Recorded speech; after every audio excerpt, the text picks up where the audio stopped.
Salut la gang, bienvenue à un autre épisode de Magic Carl. Aujourd'hui, à quoi sert mon channel? En fait, j'ai commencé à faire des vidéos pour votre plaisir, mon plaisir aussi de pouvoir partager un de mes hobbies. Je vous ai pas dit à quoi vraiment servirait le channel.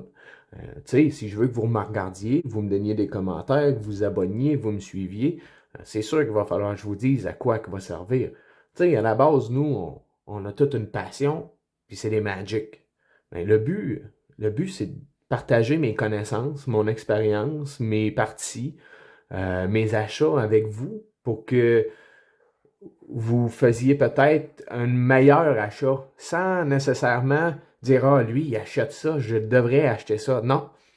Plus comme euh, ah, lui achète ça parce qu'il y a de la valeur dedans. Puis avec ces vidéos, on a vu qu'il y avait vraiment de la valeur là-dedans.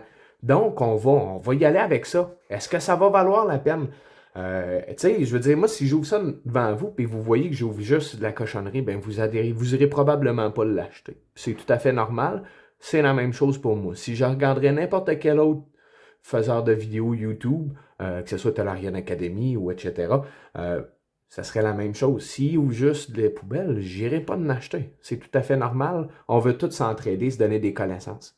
Mais la seule affaire, c'est que moi, je voyais pas grand personne faire des vidéos en français pour les gens comme vous et moi, qui viennent du Québec, de la France, de la Belgique, de la Suisse, un peu partout, où est-ce qu'on parle français, puis où est-ce que ça peut être utile de se comprendre plus facilement. Je veux dire, l'anglais, on peut en parler, je peux me mettre à vous faire des capsules en anglais, j'ai pas de problème. Mais, moi, je suis là pour vous donner mes astuces en français. On va faire quoi? On va faire du deck building, on va pouvoir regarder des cartes ensemble, qu'est-ce que ça dit, quel genre de commander on pourrait jouer, quel genre de deck standard on pourrait bâtir avec des nouvelles cartes qui sortent, des vieilles cartes qu'on recycle, des choses qu'on se dit, des decks à 35$, là, parce que les cartes valent toutes 50 cents, est-ce que c'est bon? Est-ce que ça vaut la peine d'en faire? Qu'est-ce qu'on utilise pour pouvoir protéger nos cartes de valeur? Est-ce qu'on utilise des deck box? Quel genre de deck box? Comme vous pouvez voir, ici, on a une boîte noire et on a un deck box. Vous voyez, il y a deux différences pour pouvoir protéger vos cartes.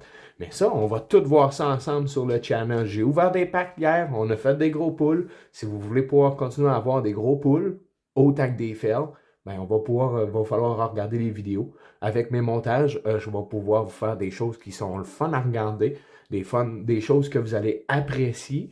Puis, si vous avez des commentaires, n'hésitez pas. Moi, je suis là pour vous donner du contenu de qualité. Puis, ça va me faire plaisir d'essayer de m'améliorer. Donc, sur ce, je vous souhaite une bonne fin de journée. Au plaisir, vous allez continuer à regarder mes vidéos, vous abonner, liker. Puis, pour le reste, on se voit à la prochaine vidéo.